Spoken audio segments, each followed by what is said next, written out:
Ikaze muri aya makuru aramutse avugwa kuri wa mbere tariki ya 4 z'ukwezi kwa gatanu umwaka wa 2026.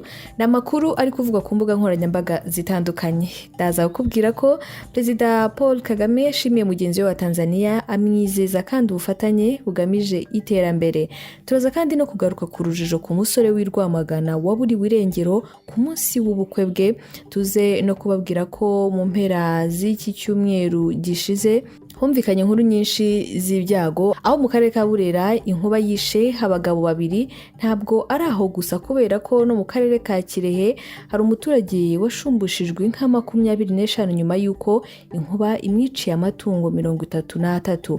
Ntabwo ari aho gusa kubera ko no muri Kenya mu mpera z'icyumweru dusoje imyuzure n'inkangu byahitanye abantu 18. Turaza kandi no kubabwira ko Afrika y'Epfo ubu ngubu iri ku gitutu n'ubugizi bwa nabi buri gukorerwa abanyamahanga bayibamo. Hari n'andi makuru menshi cyane taza kujya mu mikino mbabwire ko Mukura Victory Sport yareze umusifuzi wateye umugeri mu bugabo bw'umukinnyi wayo. Hari n'andi makuru menshi ariko ndagusaba ngo ubanze ukore subscribe niba utarayikora, kandi aho ngaho kuri subscribe nurangiza ukore like, share ndetse utange n'igitekerezo cyawe aho hasi muri comment. Ikaze. Perezida Paul Kagame yashimiye mugenzi we wa Tanzania yizeza ubufatanye bugamije iterambere. Inkuru y'ikinyamakuru giha.com ivuga ko Perezida w'u Rwanda Paul Kagame yashimiye mugenzi we wa Tanzania Samia Suluhu Hassan wamwakiriye muri iki gihugu gihana imbibi n'u Rwanda bakagirana ibiganiro byatanze umusaruro. Hashimangira kandi ko impande zombi zizakomeza gushyira imbaraga mu bufatanye bugamije iterambere ry'abaturage babo. Ni mu butumwa umukuru w'igihugu yanyujije ku mbuga nkoranyambaga kuri iki cyumweru hari ku itariki ya 3 Gicurasi umwaka wa 2026. Yashimangiye ko ibihugu byombi atari ibituranye gusa ahubwo ari ibivandimwe binasangiye amateka n'intego z'iterambere ry'abaturage baryo. Perezida Kagame yagiriye uruzinduko rw'umunsi umwe muri Tanzania kuri iki cyumweru. Nejo hashize ku cyumweru hari tariki ya 3 Gicurasi 2026 agirana ibiganiro na mugenzi we wa Tanzania Samia Suluhu Hassan. Perezida Paul Kagame yashimye uko mugenzi we wa Tanzania Samia yamwakiranye urugwiro n'ibiganiro impande zombi zagiranye byatanze umusaruro. Ati wakoze cyane mushiki wanjye Perezida Samia Suluhu kunyakira neza muri Tanzania n'ibiganiro byatanze umusaruro. Ibyo ni byatangajwe na Perezida Paul Kagame. Perezida Kagame kandi yashimangiye ko ibihugu byombi bisangiye amateka n'intego yo guteza imbere abaturage bayo mu nzego zitandukanye, kandi ko u Rwanda rufite umuhati wo guteza imbere iyo mikoranire. Ati u Rwanda na Tanzania ntabwo ari ibituranye gusa ahubwo ni ibivandimwe bisangiye amateka n'intego y'iterambere ry'ibihugu byacu. U Rwanda rukomeje umuhati wo kubakira kuri uwo musingi wo kwagura imikoranire yacu mu nzego zirimo ubucuruzi, ishoramari, ibikorwa remezo, ubwikorezi, ingufu n'imikorere y'akarere. Perezida Kagame kandi yashimangiye ko yiteguye gukomeza ubufatanye bw'impande zombi mu kugera ku bisubizo bifatika. Ati nzakomeza ubufatanye bwacu mu kugeza ibisubizo bifatika ku baturage bacu no guteza imbere umuryango wa Afrika y'Uburasirazuba. Ubwo yari mu kiganiro n'abanyamakuru, Perezida Kagame yerekanye ko Tanzania ari igihugu cy'ingenzi ku bukungu bw'u Rwanda, cyane ko icyambu cya Dar es Salaam kirufasha kugera ku isoko mpuzamahanga. Yakomeje agira ati Tanzania ni umufatanyabikorwa w'ingenzi ku Rwanda. Mu myaka myinshi ishize twateje imbere ubufatanye mu nzego zitandukanye, by'umwihariko ubucuruzi n'ubwikorezi mu korohereza u Rwanda kugera ku isoko mpuzamahanga. Perezida Samia Suluhu Hassan nanjye twaganiriye uko twakubakira kuri uwo musingi mu guharanira ko uburyo bw'imikoranire yacu bubasha kongera ishoramari n'ubucuruzi hagati y'ibihugu byacu. Yanagaragaje kandi ko u Rwanda rugiye gushimira abanyatanzania ku mugaragaro bakoze ibikorwa by'ubutwari n'ubugiraneza mu gihe cya Jenoside yakorewe Abatutsi. Perezida wa Tanzania Samia Suluhu Hassan yashimiye Paul Kagame anagaragaza ko umubano wabyo usanzwe uhagaze neza. Yashimangiye ko bombi bagiranye ibiganiro byibanze ku guteza imbere imikoranire mu nzego zinyuranye no gushyira imbaraga mu mikoranire isanzwe ihari nko mu bucuruzi, ishoramari, ubwikorezi, ingufu n'ibindi. Yasobanuye ko imibare yerekana ko nibura imizigo ingana na 70% igana mu Rwanda inyura ku byambu bya Tanzania, mu gihe ubucuruzi hagati y'ibihugu byombi bwageze kuri miliyari 644 z'amashiringi mu mwaka wa 2025, kandi ishoramari ku mpande zombi rikomeje kwiyongera mu guhanga imirimo. Yakomeje yerekana ko mu biganiro byabahuje bombi bemeranijwe guteza imbere ubucuruzi, harimo gukuraho imbogamizi zidashingiye ku misoro, guteza imbere ubucuruzi n'ishoramari, gushyira imbaraga mu bikorwa remezo by'ubwikorezi, itumanaho n'ingufu. Hari kandi n'umutekano n'igisirikare no guteza imbere akarere n'imikoranire mpuzamahanga. Dukomereze ku nkuru yateje urujijo y'umusore w'imyaka 26 wari usanzwe akora muri rumwe mu nganda zikorera mu cyanya cy'inganda cya Rwamagana. Yaburiwe irengero ku munsi w'ubukwe bwe, inzego z'umutekano zita zitangira kumushakisha.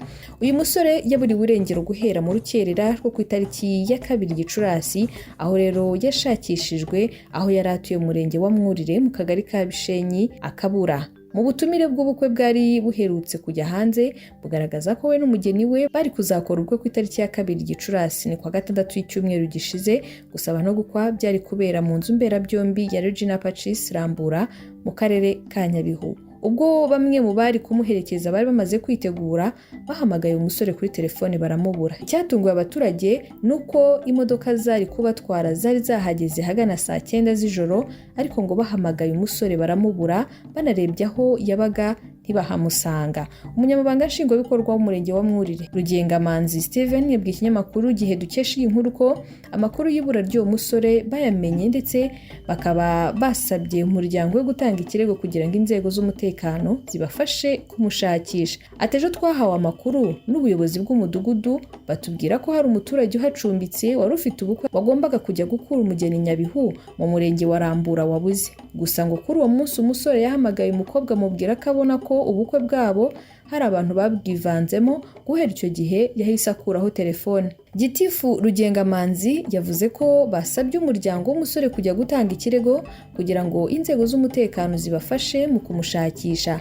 Yavuze ko nta makuru y'ikishe ubukwe bwe bazi kugeza ubu, bikaba bikiri amayobera. Uyu musore avuka mu karere ka Huye ubusanzwe. Reka aya makuru tuyakomereze noneho mu karere ka Burera. Mu mpera z'iki cyumweru humvikanye inkuru z'ibyago, kubiza ndetse n'inkuba. Abagabo babiri bo mu karere ka Burera mu mirenge ya Rwerere na Cyeru bakubiswe n'inkuba barapfa. Byabaye kuri iki cyumweru tariki ya 3 z'ukwezi kwa 5 mwaka 2026. Abaturage barimo umugabo w'imyaka 39 w'umurenge wa Rwerere akagari ka Gacundura mu mudugudu wa Sarambwe wakubiswe n'inkuba saa 8 n'igice. Uyu mugabo asize umugore n'abana bane, ndetse inkuba ikaba yamukubise ari kumwe nabo bose mu nzu. Undi ni umugabo w'imyaka 56 y'amavuko warutuye mu murenge wa Cyeru akagari ka Ruyange. Inkuba yamukubise avuye gushaka ubwatsi bw'inka. Umuyobozi w'akarere ka Burera Mukamana Soline mu kiganiro n'ikinyamakuru Igihe dukesha iyi nkuru yihanganishije abo mu miryango yabuze ababo, avuga ko ubukangurambaga bwo kwirinda inkuba bukomeje. Ati nibyo koko abaturage babiri babuze ubuzima kubera ibiza by'inkuba, twihanganishije imiryango yabuze ababo. Uretse mu karere ka Burera kandi kuri iki cyumweru tariki ya 3 Gicurasi 2026 inkuba yishe abandi bantu 5 mu turere twa Rubavu ndetse na Rutsiro, aho ni mu burengerazuba bw'u Rwanda. Niho kandi dukomereje. Minisiteri y'ibikorwa by'ubutabazi Minema yatangaje ko inkuba yishe abantu 5 bo mu turere twa Rutsiro ndetse na Rubavu mu ntara y'Iburengerazuba. Tukiri ku kinyamakuru n'ubundi Gihe.com avuga ko amakuru ikinyamakuru cyahawe na Minema yagaragaza ko ku itariki ya 3 Gicurasi 2026 ejo hashize ku cyumweru abantu 5 barimo 3 mu karere ka Rutsiro ndetse na 2 bo mu karere ka Rubavu bishwe n'inkuba. Abo barimo umukobwa w'imyaka 14 y'amavuko mu karere ka Rubavu, umurenge wa Cyanzarwe mu kagari ka Ryabizige, wakubiswe n'inkuba saa 8 z'amanywa ari mu rugo iwabo. Harimo kandi undi mugabo w'imyaka 38 w'umurenge wo Busasamana akagari ka Gihunga, n'umukecuru w'imyaka 78 wo mu karere ka Rutsiro umurenge wa Ruhango mu kagari ka Nyakarera. Abishwe n'inkuba barimo umugore w'imyaka 32 kandi umurenge wa Mushonyi mu kagari ka Rurara. Ku mugoroba kuri iki cyumweru ahagana saa 10:50 z'umugoroba inkuba yakubise umusaza w'imyaka 80 wariwe mu murenge wa Kivumu mu kagari ka Karambi. Akarere ka Rutsiro rero ni kamwe mu dukunda kwibasirwa n'ibiza by'inkuba ndetse zikanatwara ubuzima bw'abatari bake buri mwaka. Inkuba yaherukaga kwica umugabo w'imyaka 21 wo mu murenge wa Mukura muri aka karere mu ijoro ryo kwa 30 Mata 2026. Ibiza bikomeje guhitana ubuzima bw'abanyarwanda Muri Werurwe kandi iyi Minema nabwo yari yatangaje ko kuva ku itariki ya 1 Mutarama kugeza ku ya 18 Werurwe uyu mwaka wa 2026 ibiza birimo imvura nyinshi, inkangu n'inkuba byishe abantu 207 mu gihugu hose. Raporo ikagaragaza ko abakomerekejwe n'ibiza ari 432, inzu 2341 zikangirika, izindi 35 zigasenyuka burundu. Amatungo yatwawe n'imyuzure akaburirwa irengero arimo inka 105 n'andi matungo 50. Ibihingwa byari ku buso bwa hectare 252 n'igice byo byarengewe n'amazi y'imvura, ndetse hangirika amashyamba ari ku buso bwa hectare 58. Iyi raporo kandi igaragaza ko ibikorwa remezo byagizweho ingaruka n'ibiza birimo ibyumba by'amashuri 157, imihanda 52, imiyoboro y'amashanyarazi 111, ibiraro 57, imiyoboro y'amazi 3, insengero 10, amasoko 6, inganda 6, ibiro 12 n'ibigo nderabuzima 6. Aho ni mu burengerazuba, ariko mu burasirazuba bw'u Rwanda mu karere ka Kirehe ho hari umuturage washumbushijwe inka 25 nyuma y'uko inkuba imwiciye amatungo 33. Abaturage bo mu karere ka Kirehe ku bufatanye n'aka karere bashumbushije umworozi witwa Mutarambirwa Patrick upfushije amatungo 33 arimo inka 15 ndetse n'intama 18, bamuha inka 25 nk'uko asanzwe ababanira neza. Kuri iki cyumweru tariki ya 3 Gicurasi 2026 nibwo ahagana saa 7 z'amanywa umudugudu wa Kacyiru mu kagari ka Giyorere mu murenge wa Mpanga akarere ka Kirehe inkuba yishe amatungo ya Mutarambirwa Patrick. Umunyamabanga nshingwabikorwa w'umurenge wa Mpanga Hakizamungu Adelte yabwiye ikinyamakuru Igihe ko ubuyobozi bw'akarere ndetse n'abaturage bakimenya ko mugenzi wabo yagize ibyago bahise bahagera bafatanya mu kumushumbusha kubera ko asanzwe ababanira neza. Ati nyuma yo kumwihanganisha hakurikiye igikorwa cyiza cyo gushumbusha uwagize ibyago, akarere kamushumbushyije inka n'abandi baturage bagenda bakomerezaho bamuremera inka 25 zirimo inyana 23 n'ibimasa 2, intama 9 n'ihene 1. Ubuyobozi bw'akarere bwari bwamutabaye bwashimiye abaturage ku gikorwa cyiza bakoze. Gitifu Hakizamungu yasabye abaturage kubahiriza amabwiriza atangwa n'inzego zitandukanye arimo kwirinda kugama munsi y'ibiti cyangwa se kuhashyira amatungo, kwirinda kugenda mu mvura n'izindi ngamba nyinshi zashyizweho mu kwirinda ibiza. Ibiza bikomeje kwibasira ibice bitandukanye byo mu Rwanda aho kuva ku ya 1 Mutarama 2025 kugeza ku ya 18 Werurwe 2026 ibiza birimo imvura nyinshi n'inkangu n'inkuba byishe abantu 207 mu gihugu hose. Turavuga ku biza ariko dukomereze muri Kenya hakurya y'u Rwanda. Abantu 18 nibo bamaze kumenyekana ko bishwe n'imyuzure n'inkangu byatewe n'imvura nyinshi yaguye muri Kenya. Polisi ya Kenya niyo bitangaje kuri iki cyumweru. Ibi biza byabereye mu ntara za Tharaka-Nithi n'izindi zitandukanye mu bice by'Iburasirazuba n'ibyo hagati muri Kenya. Mu itangazo polisi ya Kenya yashyize hanze yagize iti polisi y'igihugu yemeje ko abantu 18 bahitanywe n'ibiza, ibigaragaza ingaruka zikomeye z'uburyo ikirere kimeze ubu. Kenya iri kwibasirwa n'imvura nyinshi yangije ibikorwa remezo, ikura abantu benshi mu byabo, bijyanye n'uko kuva muri Werurwe kugeza muri Gicurasi harangwa n'imvura nyinshi. Muri Werurwe nabwo inzego z'ubuyobozi muri Kenya zatangaje ko nibura abantu 62 bapfuye nyuma y'uko imvura nyinshi yibasiriye icyo gihugu igateza imyuzure ahantu hatandukanye. Tukiri aho muri Kenya, perezida w'iki gihugu yasabye imbabazi umukobwa we mu ruhame. Perezida wa Kenya Dr. William Ruto yasabye imbabazi umukobwa we mu ruhame, yemera ko yakoze amakosa ubwo yamubuzaga kwiga ibijyanye na filime nyuma yo kurangiza amashuri yisumbuye. Ibi yabitangarije Nairobi ku mugoroba ho kuri uyu wa 6 w'icyumweru gishize, hari tariki ya 2 Gicurasi 2026 mu birori byo gutanga ibihembo bya sinema bizwi nka Kalasha International Film and TV Awards. Ni ibihembo bihabwa abakinnyi ba filime n'abanyamakuru ba televiziyo bahize abandi, bikaba bibaye ku nshuro 14 ndetse bifatwa nk'ibya mbere muri urwo rwego mu gihugu cya Kenya. Ubwo yagezaga ijambo ku babyitabiriye, Perezida Dr. William Ruto yabanje gushimira abakora mu bijyanye na filime muri Kenya muri rusange, ariko aboneraho n'umwanya wo gusaba imbabazi umukobwa we yangiye kubyiga. Ati ikindi nshaka kongeraho muri uyu mugoroba ni ugusaba imbabazi umukobwa wanjye. nyuma yo kurangiza amashuri yisumbuye yambwiye ko ashaka kwiga ibijyanye na filime ariko ndamwangira. Perezida Ruto yavuze ko nyuma yo kubona ibikorwa byagaragajwe muri ibyo birori yahinduye imyumvire ye, asanga yarakoze amakosa yo kwangira umukobwa we kwiga ibyo ashaka.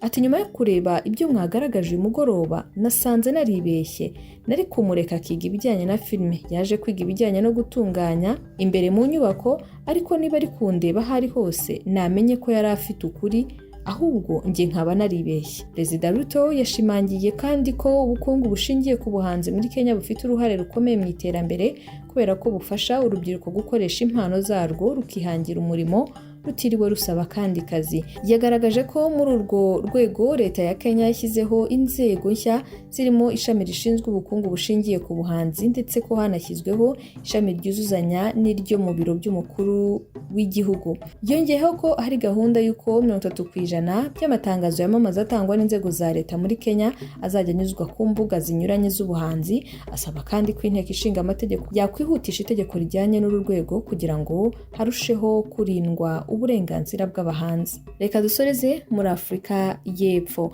Igihugu cya Nigeria cyamagaje ambasaderi w'agateganyo wa Afurika y'Epfo muri iki gihugu, aho ishaka ibisobanuro ku bitero bikomeje kugabwa ku banyamahanga barimo abanyanigeria muri iki gihugu cyo mu majyepfo ya Afurika. Ni itangazo Minisiteri y'Ububanyi n'Amahanga ya Nigeria yavuze ko mu nama izayihuza na ambasaderi w'agateganyo wa Afurika y'Epfo muri Nigeria kuri uyu wa mbere, harimo kugaragaza impungenge batewe n'ibyo bitero, bamwereke ko nta gikozwe mu bantu hagati y'ibyo bihugu ushobora kuzamba.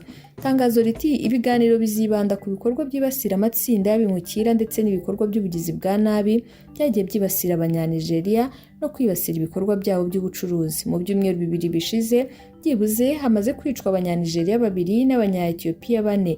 Ibitero byakomereje no ku bandi banyamahanga bo muri Afurika y'Epfo. Afurika y'Epfo nk'igihugu cyateye imbere mu bijyanye n'inganda, yakira benshi mu banyafurika baba bagiye gushaka akazi. Ubwo ari mu birori byo kwizihiza umunsi wahariwe ubwisanzure mu cyumweru gishize, Perezida wa Afurika y'Epfo Cyril Ramaphosa yamaganye ibikorwa ariko anasaba abanyamahanga kubahiriza amategeko y'iki gihugu. Bamwe mu banyafurika y'Epfo bashinja abanyamahanga kuba mu gihugu cyabo bitemewe, bakikubira akazi kagakozwe n'abenegihugu, ndetse abanyamahanga bagashinjwa kugira uruhare mu byaha bitandukanye birimo no gucuruza ibiyobyabwenge.